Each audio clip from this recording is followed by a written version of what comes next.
For those of you that don't know me, my name is Pamela D., and I've been a devotee and involved with the Yoga Vedanta Society since the early 1980s. I'd like to welcome you this evening to a wonderful program. Hindu philosophy teaches that the one self appears in many forms. Different aspects of this one great reality are personified as deities, each with its significant stories, legends, and symbols.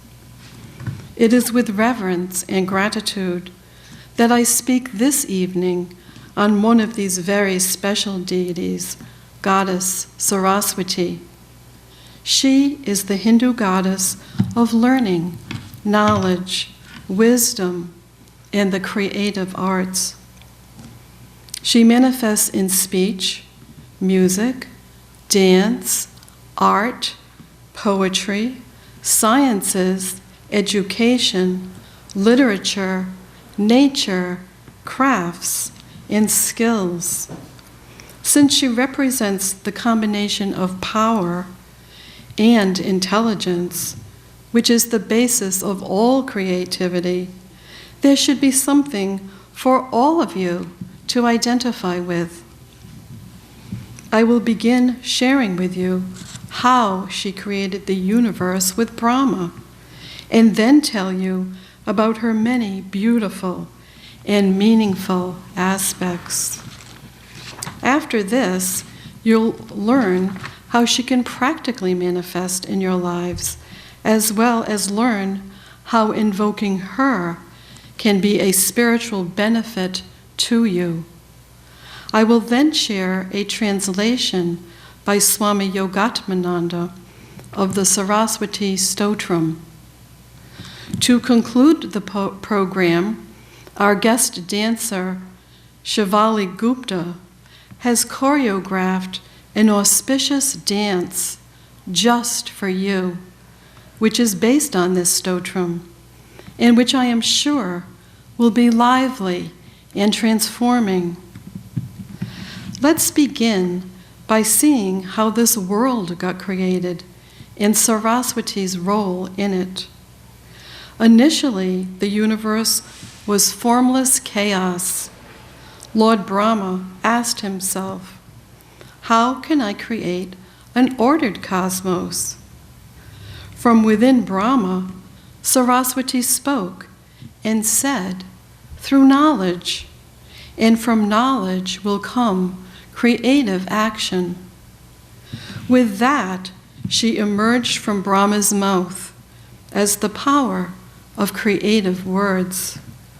Brahma took on two forms, male and female.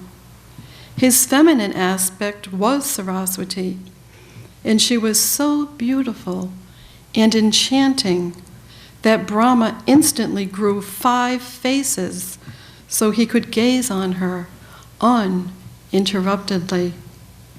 And between the two of them, they created the world. Saraswati's being vibrated with the mantra Om.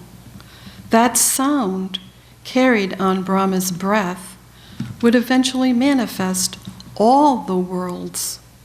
Her grace, her Shakti, kindled Brahma's creative wisdom, as well as his passion to make universes. From Saraswati's stringed instruments, sacred mantras took form in cosmic space. Saraswati showed Brahma how to shape these sounds into energies that could become space, fiery suns, and planets. The earth was created with its land masses and seas, as well as heavenly and earthly creatures that dwell in all the spheres of the cosmos. Brahma joined his essence with hers, and together they produced Manu, who did the actual supervision of the evolutionary process and accompanying protocols. Yet Saraswati is not Brahma's creation, nor is she his daughter. Saraswati embodies Brahma's creative powers. Wisdom has been her function ever since. The first part of her name, Sara, means flowing, and the last part, Vati, means one who is associated with it. We will encounter many examples of her flowing nature. This flowing can be applied to thoughts, words, or the flow of a river. But the literal meaning of her name is one who gives essential knowledge of our own self. As a side note, Sarada Devi's name comes from the Sanskrit word which means Goddess Saraswati. Sri Ramakrishna said, "She is Sarada, or Saraswati. She has come to impart knowledge. She has descended by covering her beauty this time. She is full of wisdom. Is she of the common run? She is my Shakti." Also, Swami Vivekananda said, "O Sarada, propitious goddess, killer of misery in souls resigned, savior of religion in every age, by saints and sages worshipped, O Mother, kind, give us love and wisdom. Thou, O grace incarnate, to thee we bow." One of Sarada Devi's main teachings is, do not accuse, demand, or complain. And she invites you to use your own tongue for sweetness and upliftment, and not to bring yourselves or others down. Words can destroy reputations, dissolve family ties, bring down governments, and start wars. You must consider the consequences of your words. When you are attuned to the ways of Sarada Devi and Saraswati, their subtle energies can refine your speech and hone your perception. In particular, you will be helped to discern the ways language can be used to liberate you, or how speech can become compulsive and harmful. A casual put-down, a big or small lie, an accusation made in error, and your own negative self-talk all linger in the heart, affecting the way you hold yourself and others. You must embody the power of discernment, your ability to separate your lower self and impulses from those that come from your higher self. The poet Saint Sundardas often celebrates the power of speech and the principle of restraint in his songs. In one of them, he says, "When a crow caws, when a donkey brays, when an owl hoots, few people like to listen to them. But when a cuckoo or a nightingale sings, people stop and listen."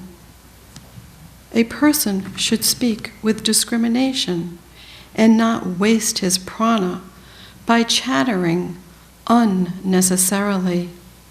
Sundardas says, either speak wisely or remain silent. Or as my mother told me repeatedly when I was young, if you don't have anything nice to say, then don't say it at all. Just as the farmer cultivates his field carefully, so he can grow proper food. In the same way, you must carefully cultivate discipline in speaking. Speech can instill sweet hope or a sense of impending doom. And if your speech isn't sweet, then you are disconnected from your true self. When speaking beautifully, sweetly, eloquently, kindly, lovingly, you invoke the goddess of speech, Saraswati. In fact, when someone speaks this way in India, they feel the goddess Saraswati is dancing on their tongue. Words that flow as lucidly as clear water, words that sound as sweet as the fragrance of flowers, are her gifts. Words that are uttered with her blessings create beauty in the hearts of speakers as well as listeners. This speech opens the heart and warms the soul, brings people together, and draws them closer to the self. For this reason, in India, every student is taught to invoke her before beginning any kind of study, whether it's secular or religious. Teachers and books are treated with enormous respect. Anyone who is Indian or who has studied in India will remember being told never to put books on the floor out of respect for the truth that they contain. In one of the prayers that teachers and students chant together, there's a line that says, "May our knowledge turn into light." Saraswati is the Shakti that can turn knowledge into light. Saraswati is also associated with the moon, which governs the flow of tides. This, in Hindu iconography, is said to radiate cooling beams of purity and grace. Music and dance also flow directly from that primal grace source. Classical Indian music characteristically flows in a way that seems effortless.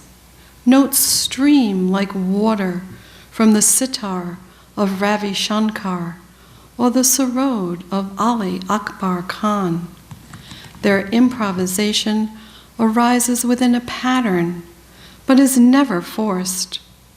Instead, it flows so easily and effortlessly that it can seem to come from the air itself. All his life, Sri Ramakrishna was a devotee of music.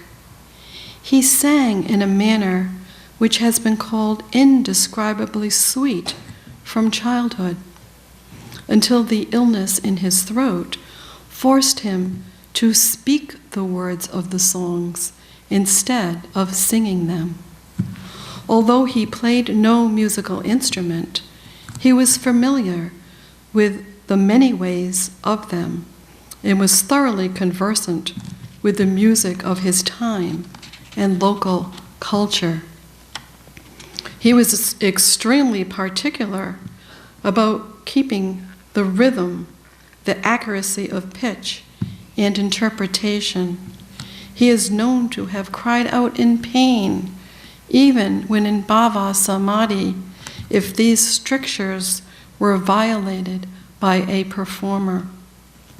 In his later life, his disciples found that they could bring him down from samadhi more easily by singing the name of the Lord. We can understand then how he appreciated a performance of Mahesh Chandra Sarkar at his home. At the sound of him playing the veena, he began to go into ecstasy, whereupon he prayed to the mother to give him external consciousness. "I want to listen attentively to the Veena," he told her, and she acquiesced, for he was able to listen for 3 hours that evening and even to sing to its accompaniment. Perhaps it was some years after this concert that he had the vision which he related to Swami Vivekananda. In the book Reminiscences of Swami Vivekananda, Sister Nivedita tells about it. Ramakrishna used to see a long, white thread proceeding out of himself. At the end would be a mass of light. This mass would open, and within it, he would see the mother with a veena. Then she would begin to play, and as she played, he would see the music turning into birds and animals and worlds and arrange themselves. Then she would stop playing, and they all would disappear. The light would grow less and less, till it was just a luminous mass. The string would grow shorter and shorter, and the whole would be absorbed into himself again. It might be conjectured that Sri Ramakrishna saw the mother here in the form of Saraswati, who traditionally holds a veena. Saraswati is called Mother of the Vedas, and in the Rig Veda, she is primarily a river goddess. However, in hymns, she is celebrated as both a river and a deity.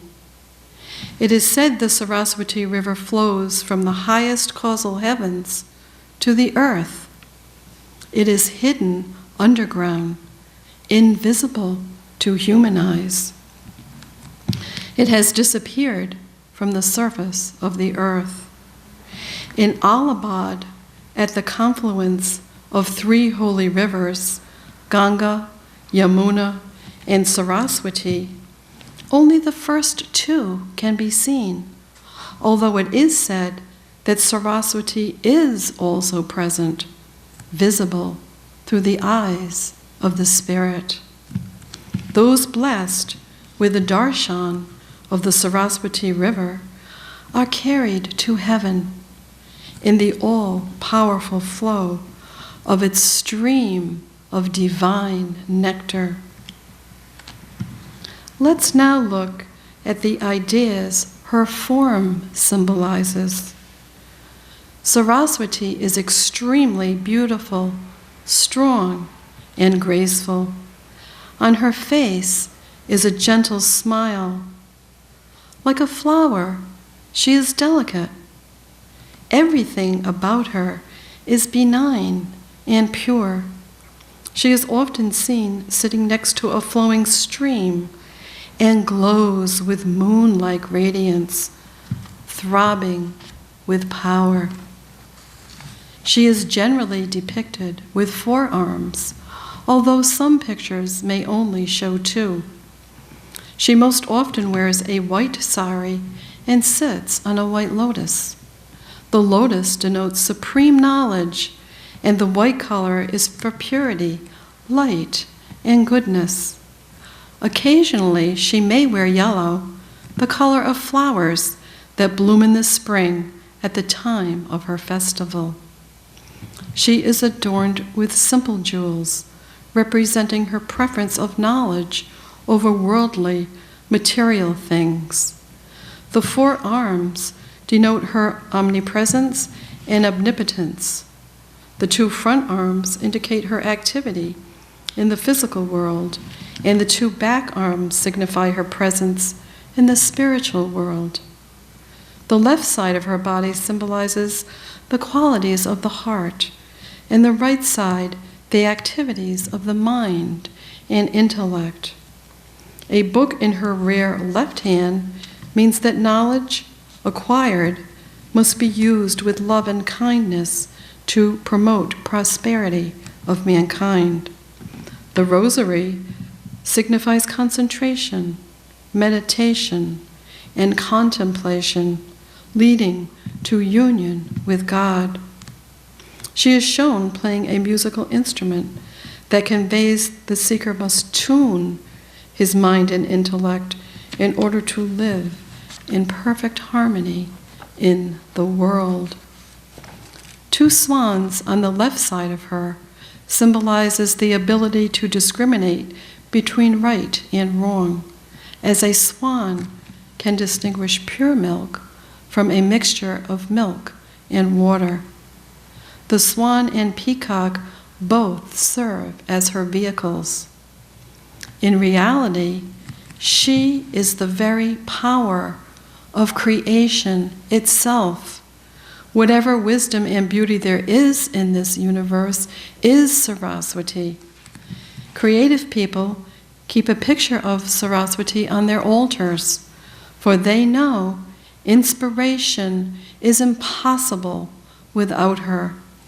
She is the mother of all sounds, the mother of all words. Yet Saraswati is a mysterious deity. When I looked for information in stories about her, there is almost nothing. There's plenty about Shiva and Parvati, Ganesha, Durga, Vishnu, and other gods and goddesses, but little about Saraswati. Perhaps she is hard to know because she is such an intimate part of us. For how do you describe creation itself? How do you describe the one that gives revelation? Let's now turn our attention to how you would relate your experience of Saraswati in your daily lives. She flows through that moment when you choose a creative path or make an intention. When an idea takes form, you can find her as the inner impulse that comes from somewhere deeper than your ordinary mind. At her subtlest, Saraswati lives in that pulsing space at the root of sound, where silence gives birth to creative possibility. A hymn to Saraswati by the tantric sage Abhinavagupta praises this subtlest form like this: no one knows your nature, nor is your inner reality known. You are the whole universe, and you exist within it. How would you describe this? You might say an experience of inspiration, a flashing forth of knowledge, maybe that aha moment. You realize it doesn't come out of the past, or really out of you. It comes beyond time, as if suddenly out of the blue. That is why Buddha insists that it always comes out of nothing. Or think of any master, Sri Ramakrishna, Jesus, Lao Tzu. They all say you must die to be reborn. This means you die to your past and your egos, or in other words, surrender your lower self to your higher self. Once you know the secret, you learn that each moment you have to die to the past. You are then in constant rebirth. This is the only way to be creative, to attain the constant newness and freshness of life. The past only lives in your mind and memory. So this is the only block for your lives to flow. This dying to the old is beautiful because life comes out like fresh dewdrops. Once you know that you're not the past, you are not the future, but you are the very presentness of things, then the whole of nature opens its doors and mysteries. Sometimes, when you're trying to grasp something, it is only when you finally get tired and let go that this flash of understanding comes. You can see this as a manifestation of Saraswati, an opening into her luminous nature. Here then is where our dearest Saraswati can come to you. She becomes the flow, the river-like flow of gaining fresh life every moment. And unless every moment you can die to the past and are born to the present, you can never know her.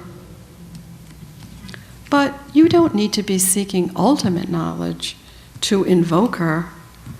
Let's see in your daily lives how this beautiful goddess is with you. Ask yourself these pertinent questions. Do you experience flow and rhythm in music and dance? Do you tend to fall in love with words? Do you forget about the outside world when you're reading or problem solving? Are you a gifted communicator? Do you naturally understand technology and sciences?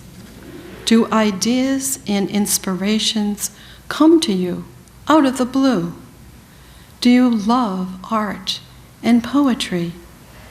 Are you a computer wizard? Saraswati's devotees are scholars, musicians, writers, research scientists, mathematicians, artists, dancers, and spiritual teachers. However, you may say to yourself, I'm none of these things. Still, for most of you, isn't it your fundamental impulse to tap your foot to music, to feel like dancing, maybe sing out loud in the shower, or move along to an upbeat rhythm? When you find yourselves in these uplifting situations, you can bet that Saraswati is there. Her many gifts can be of tremendous practical value. Like all goddesses, she has both an exalted, otherworldly form, as well as a homey, intimate presence. Call on her if you're studying or if you need help with your term paper. You need assistance with your overdue report. For any kind of learning or enhanced memory, you need support for developing your musical or dance skills. You need inspiration for mathematical insight. You need help with computer glitches when tech support has run out of suggestions. You want support for taking a test or learning languages or increasing your intuition.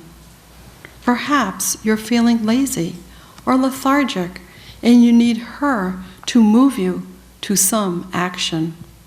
Maybe you just need some help with your communication or expressing yourself.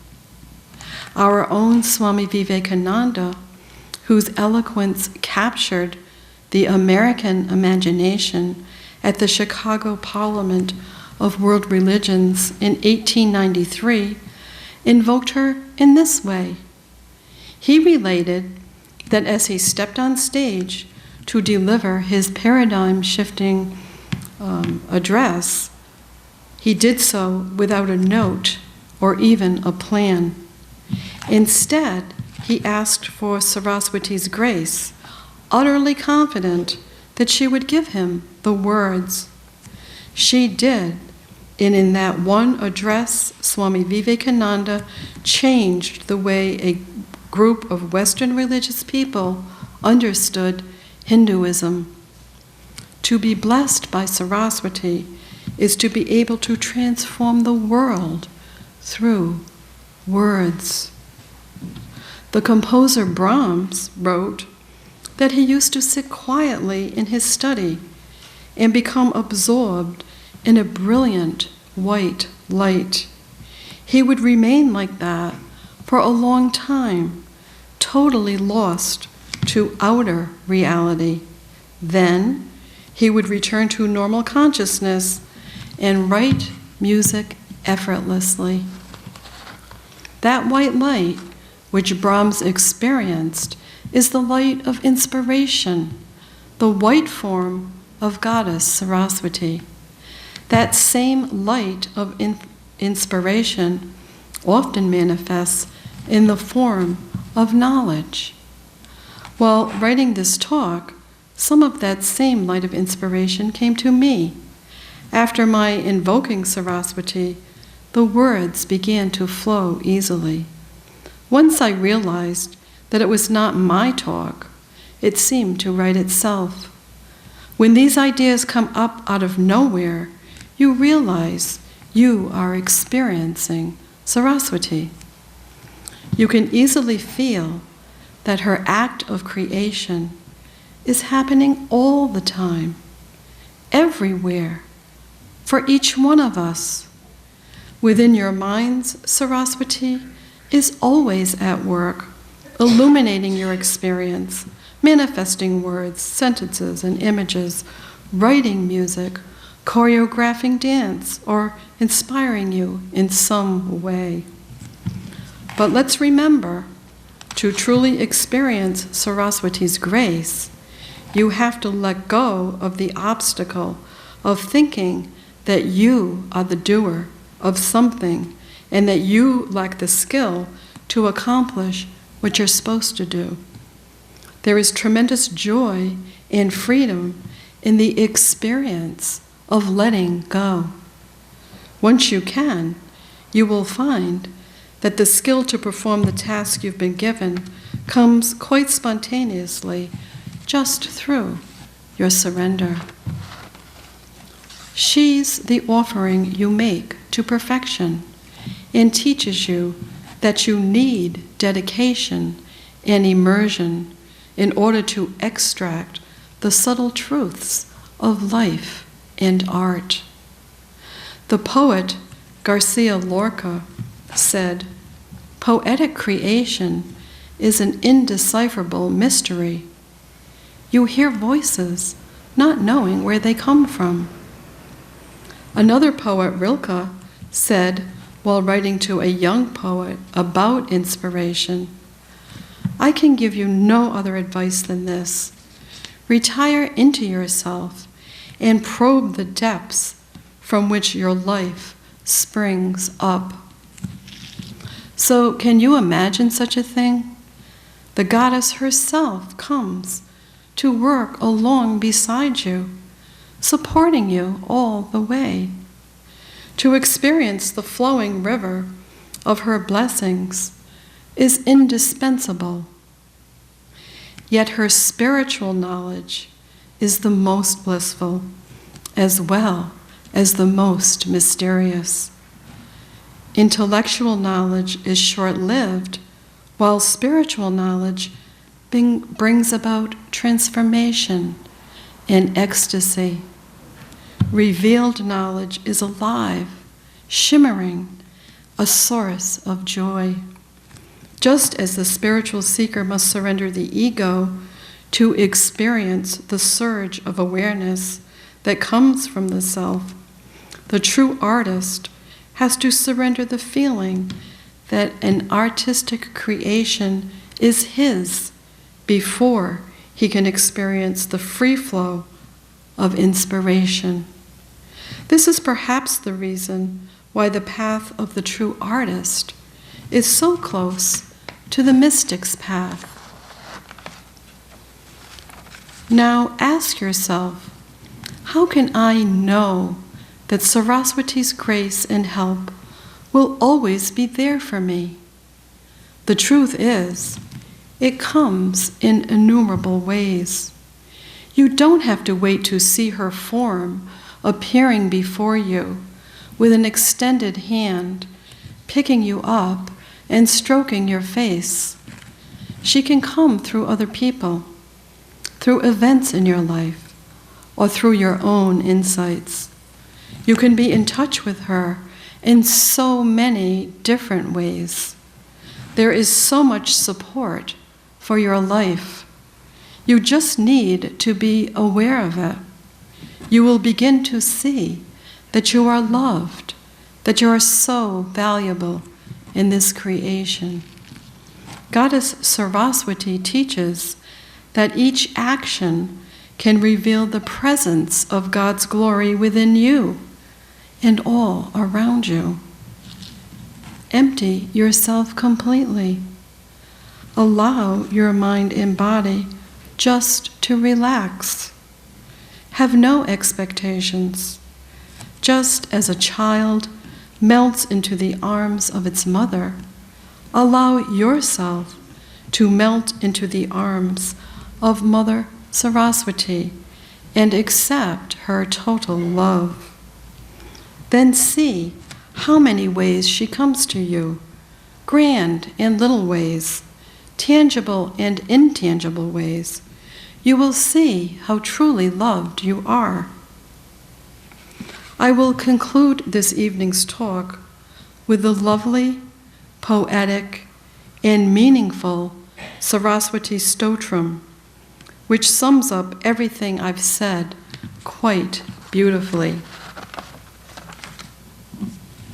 Goddess Saraswati is fair and beautiful, like the jasmine-colored moon. Her white garland resembles the icy dewdrops. She is decked in pure white attire. A white lotus serves as her throne. Veena rests on her arm. May the goddess Saraswati, who is respected by the gods, protect us and remove our lethargy. I salute Goddess Saraswati, who is the consciousness in the heart. She resides in our throat and speech. Symbolized by the seed mantra Hreem and born from the lotus, she is ever dear to all. She grants intelligence, various boons, fulfills all desires. Dear to Lord Keshava, she holds the Veena, supporting the arts, in her hand. O Saraswati, mantras are very dear to you, and you are the love in the hearts. You also put wrong ideas in people for a good reason. This refers to the faltering Saraswati introduced when some demons got boons from God. Had they asked what they actually were intending to, they would have become invincible. So Saraswati put incorrect words in their mouth. You are self-luminous. You need no other support, and you remove the darkness of ignorance. Salutations to Saraswati, who abducts the minds of all by her beauty, who is clad in sparkling white, who is Kundalini that goes through all the lotuses in the spine, who likes liberation, and who is auspicious, eternal, making devotees' paths auspicious, and who loves beauty. I salute her who is pervaded in the whole universe, who is dear to people, who is knowledge personified, and who destroys the obstacles of sadhana. Sitting on the white lotus, adorned by white flowers, wearing a white cloth, and smeared with white sandal paste, with pure eyes, you are ever praised by the sages and accomplished celestial singers. Those who praise the world-nourishing goddess with this hymn in the morning, noon, and evening will get all the learning. May the lotus-armed goddess, who is worshipped by all gods and celestial beings, stay on the tip of my tongue and in my speech. This concludes the stotram. In ending my talk, dear friends, I ask that you always remember and carry with you these exquisite and heartfelt words. May Goddess Saraswati bestow an abundance of blessings on you all, and may you be graced with success in all aspects of your lives. Allow me now to introduce Shivali Gupta, who is trained in Indian classical dance. As I mentioned earlier, she choreographed tonight's dance based on the Saraswati stotram I just read. In Indian classical dance, every posture, every expression is considered an invocation to the divine to incarnate, to be felt as a presence in the here and now of the dancer's body. So now let's enjoy this breathtaking performance.